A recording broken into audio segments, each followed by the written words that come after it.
today government has announced some key GST reforms. Let's understand them from a consumer's point of view. Will they actually benefit us? So the first point is simplified tax structure. Earlier in GST there were 4 slab rates, but now there would be only 2 slab rates.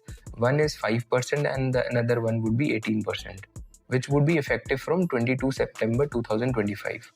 Now there is also one more slab rate which is 40% that has been specifically introduced for sin and luxury goods.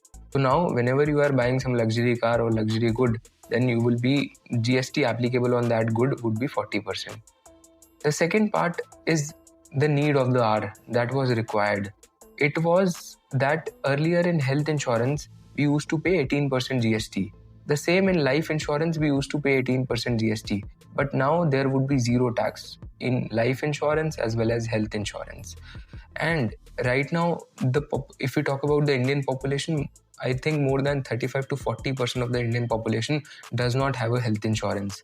Insurance sector is going to see huge growth from here onwards because a lot of people, especially middle class, who don't have access to insurance policy would now be able to afford that because it will become cheaper for the end consumer because the GST has been removed from that.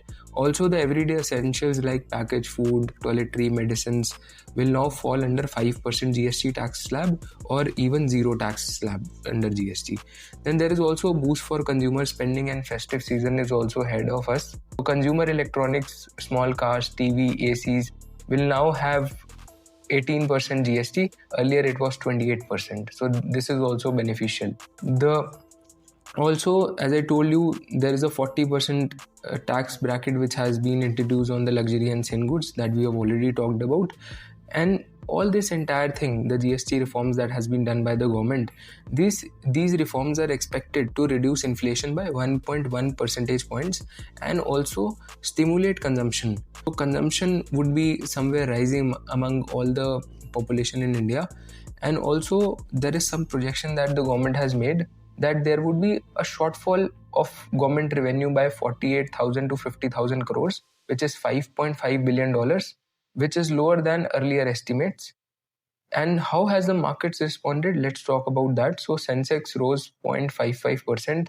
Nifty was also up by 0.53% today. And the gains that we have seen were primarily in Nifty auto like Mahindra, M&M, and FMCG stocks which boost consumption were also there like Britannia, Nestle, Colgate. So this was all about GST reforms. Thanks for watching our video.